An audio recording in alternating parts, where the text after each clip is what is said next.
Merci d'être là. Jason pour jaser, Conversation au Saint-Jean est une initiative de la communauté francophone accueillante.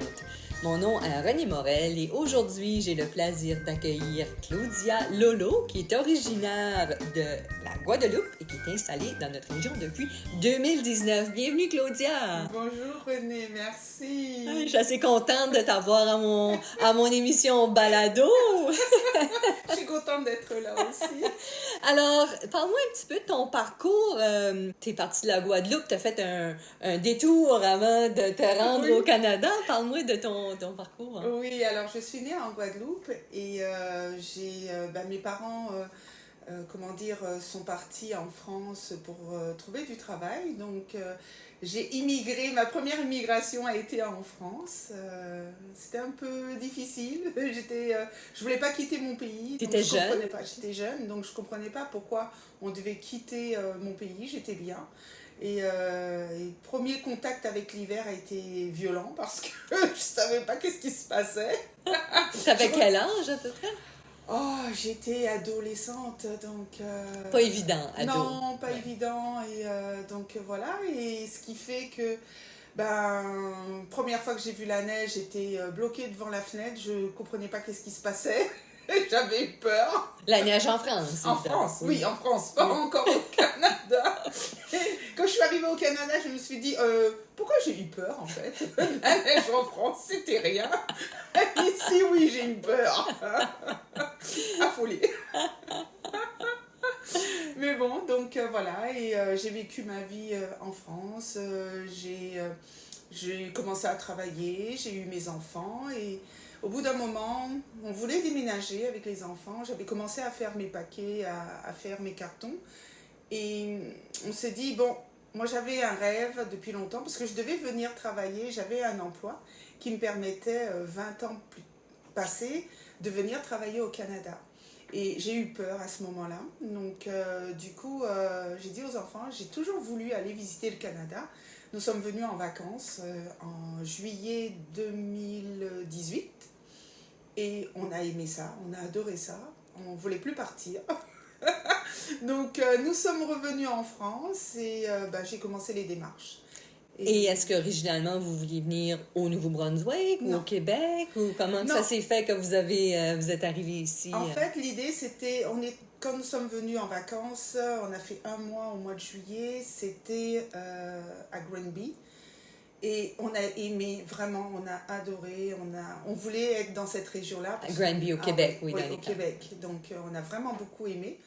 Et mes enfants, quand nous sommes revenus, mes enfants ont dit « Ok, maman, on veut bien aller vivre au Canada, mais tu te connais, toi et l'hiver, c'est compliqué. » Donc, j'ai dit « Oui, c'est vrai, vous avez raison, il faut qu'on revienne, mais en période d'hiver. » Donc, c'était quoi, mars 2019, j'ai pu venir pour 15 jours, mais là, c'était à Moncton, chez une amie, et on a aimé Moncton, elles ont aimé Moncton.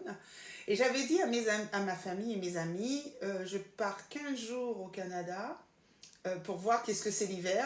Et ça a été assez laborieux de découvrir l'hiver, mais bon, bref, je passe sur les détails, sinon on en aura pour des heures. Mais ça m'appelle encore, parce que je leur ai fait faire des choses. Parce que tu sais, on me dit, oui, une tempête. J'ai dit, mais c'est rien. J'ai vu la tempête, j'ai dit, c'est rien, c'est pas méchant. J'ai voulu sortir quand même. On est vite rentré, mais les enfants ont dû pousser la voiture.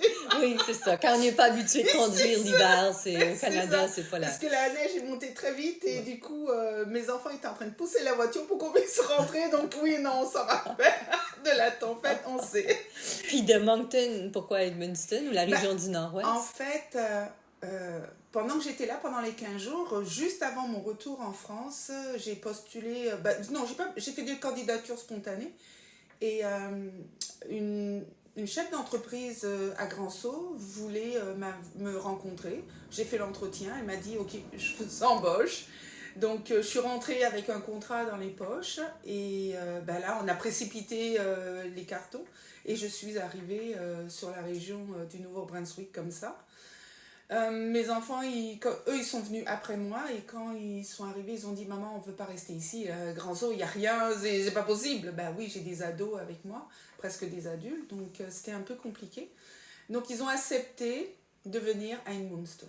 Donc j'ai dit, bon, ok, très bien, et voilà. Et, Fait que vous êtes ici depuis, c'est ça, la fin de 2019, c'est ça? été 2019. Été Ouais, 2019. c'est ça. Et aujourd'hui, je suis sur l'autre côté du micro parce qu'il n'y a pas longtemps, c'est toi qui m'interviewais à la radio communautaire, c'est FAI-FM à Edmundston. Parle-moi un petit peu de comment tu t'es rendu à faire de la radio communautaire.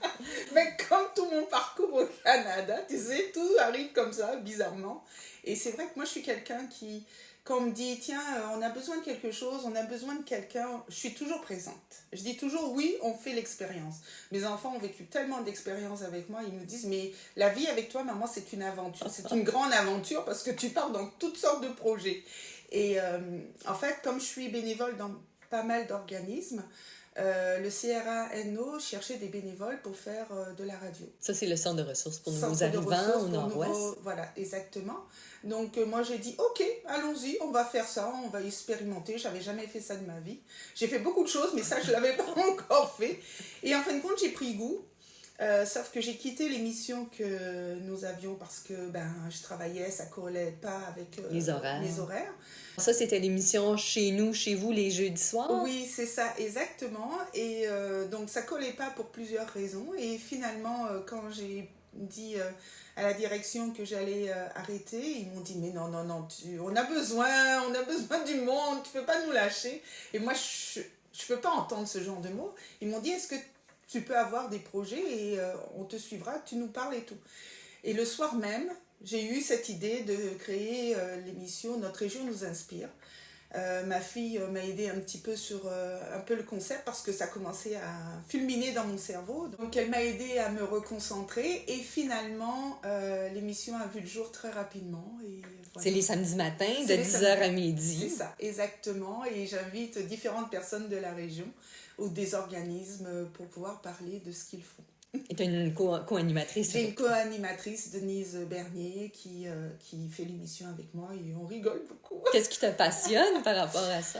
En fait, je me rends compte que j'adore ça pour plusieurs raisons. Je rencontre des gens, vraiment, ou des personnes que je connais, mais je les découvre sur une autre facette.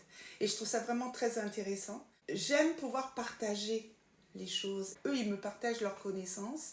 Moi, je leur permets de partager cela avec pas mal d'auditeurs et j'ai des retours de personnes que je rencontre des fois dans la rue qui me disent hey, « j'adore votre émission, ça nous fait vraiment beaucoup de bien, on apprend pas mal de choses. » Et moi, ça me fait plaisir et ça me motive à pouvoir continuer.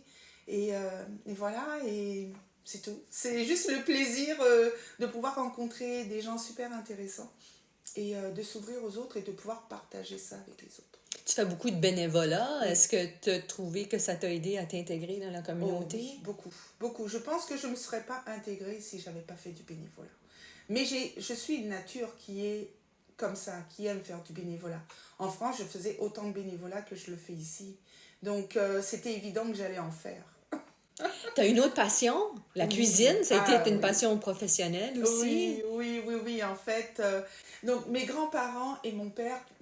Et ma mère également cuisine énormément, mais j'ai hérité ça, je pense, surtout de mes grands-parents, de mes grands-mères. J'ai toujours aimé la cuisine. Ma grand-mère cuisinait, je regardais qu'est-ce qu'elle faisait, je m'intéressais. Elle m'a appris comme ça, transmission orale. Et j'ai toujours cuisiné, depuis que j'ai toujours été jeune, j'ai toujours cuisiné. Et finalement... J'ai été dans une carrière administrative, j'ai pris une formation, mes diplômes et tout ça. Donc en tant qu'assistante de gestion dans des entreprises, mais la cuisine revenait toujours. Et j'ai créé une entreprise parce que je suis aussi très manuelle, je fais beaucoup de choses. J'ai créé mon entreprise et les gens me disaient « mais vous cuisinez, on aimerait goûter vos plats ». Et du coup, j'ai transformé mon entreprise en entreprise de traiteur. Et là, ça a explosé, les gens, ils ont aimé. Et du coup, je me suis dit, non, j'ai compris qu'il fallait faire d'une passion mon métier. C'est comme ça que je suis devenue chef entreprise et chef à domicile. Et tu vas nous partager une recette de ton pays, la Guadeloupe, pour notre infolette et nos médias sociaux? Oui. Je vais vous partager la recette du chicktail morue. C'est quelque chose que j'adore. Et c'est quelque chose d'assez simple aussi à préparer. L'avantage, c'est que si on n'aime pas la morue, on peut le faire avec des crevettes, on peut le faire avec du poulet, on peut changer la viande. Donc, c'est les épices, la sauce, C'est les épices et la sauce qui font vraiment la particularité. La morue, c'est vraiment particulier parce qu'il faut le griller et ça donne ce côté sec, moelleux en même temps. Épicé ou... Épicé, ben oui. On peut doser. Mais il y a une chose que je disais déjà à mes clients en France, c'est qu'il faut faire la distinction entre épicé et pimenté. C'est pas la même chose. Moi, je pimente très légèrement parce que je m'adapte au palais de mes clients, mais épicé, il y en aura toujours des épices. Donc, la cuisine antillaise, c'est ça, c'est les épices avant tout. Donc, je ne peux pas cuisiner sans mettre des épices, c'est pas possible. Ça et poivre, pour moi, c'est rien, ça. C'est génétique. C'est génétique, c'est dans mon sang même, c'est de l'ADN. Parle-nous un petit peu de la Guadeloupe pour les gens qui ne connaissent pas ton pays d'origine. Alors, la Guadeloupe, c'est une petite île qui se situe en Amérique centrale, dans l'arc antillais. Donc, c'est une petite île, mais vraiment une toute petite île, parce que sur la carte, on ne la voit pas vraiment, c'est un petit point. Mais qui fait bon vivre parce que voilà, l'hiver n'existe pas, on a autre chose, mais on n'a pas 30 cm de neige. Non, c'est ça. Et vous, la langue officielle, c'est le créole. Le créole, ok. Puis créole. Les gens parlent français comme deuxième langue, c'est oui. ça parce que vous êtes affilié avec la France. Oui, aussi. parce qu'en fin de compte, on a été, on a vécu l'esclavage. Il y avait une première nation qui était là, indienne, qui n'est pas des Indes.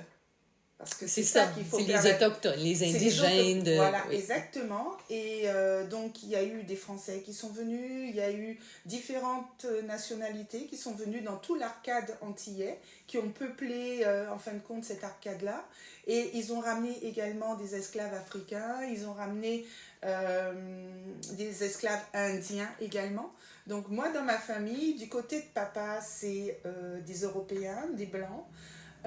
Et du côté de maman, c'est les deux Indes, les autochtones et les Indiens d'Inde. Okay. Donc, on est très mélangés. On est des métis, en fait. Et tu es loin de chez vous, tu as passé par la France, tu es maintenant ici dans la région du Haut-Saint-Jean. Est-ce que tu te sens chez toi ici? Ben, en fait, c'est ce que j'explique aux gens, c'est que... Alors, désolée pour ma famille s'ils entendent. C'est que dès que nous sommes venus en juillet, en vacances, dès que j'ai mis le pied dans l'aéroport à Montréal, je me suis sentie chez moi. J'avais rien visité encore, mais dès que j'ai mis le pied, j'ai dit « Ah ok, je suis à la maison ». Alors qu'on était venus juste pour des vacances. Donc c'est une synchronicité ou du destin ou... On peut dire c'est du destin. En tout cas, il y avait quelque chose qui était prédisposé pour que je vienne au Canada, ça c'est sûr. Et ce sentiment d'être chez moi continue. Je sais que ma famille, au bout d'un an, ils me disaient « Oh, t'as l'accent ». J'ai dit « Mais de quel accent tu parles ? J'ai aucun accent. » Et ils me disent « Si, tu as l'accent canadien. » Je dis « Mais non, mais tu débloques, t'as pas entendu l'accent. » Oui, mais nous, on le détecte pas chez toi. Là, mais probablement eux qui sont pas habitués, donc des régionalismes, des tournures de phrases. Oui, non, c'est l'intonation, c'est la manière que je parle, en fait. Cadence. Oui, c'est ça. Qui fait qu'ils me disent « T'as plus la même cadence. » Parce que je parle le français maintenant plus lentement qu'en France. Ou quand je parle avec ma famille, je parle très vite. Et ici, je ralentis la cadence. Donc pour eux, c'est j'ai pris l'accent canadien. Je dis non, c'est pas ça l'accent canadien. C'est pas ça. Faut que vous veniez pour voir qu'est-ce que c'est l'accent canadien. Alors, est-ce qu'il y a autre chose que tu voudrais ajouter avant qu'on termine notre petite jasette? Eh bien, il y a une occasion qui va se présenter au mois de septembre, le 11. Je vais cuisiner pour le jardin communautaire qui regroupe Lac-Baker, Baker-Brook, Claire.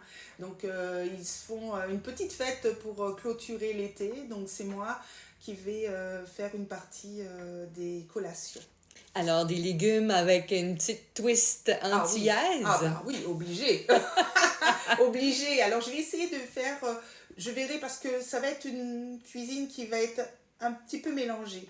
C'est-à-dire qu'il y aura une partie traditionnelle. Je vais essayer de faire quelque chose de traditionnel avec les légumes qu'on va me donner.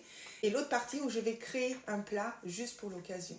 Alors, on va vérifier les médias sociaux de la communauté Exactement. francophone accueillante et des jardins communautaires. Tout à fait. Et puis, si les gens veulent participer, ils pourront Avec s'inscrire. plaisir, avec plaisir. Alors, merci beaucoup, Claudia, d'être venue jaser avec moi aujourd'hui. Merci René, j'ai beaucoup apprécié. C'est sympa d'être de l'autre côté. Ben oui, exactement, exactement.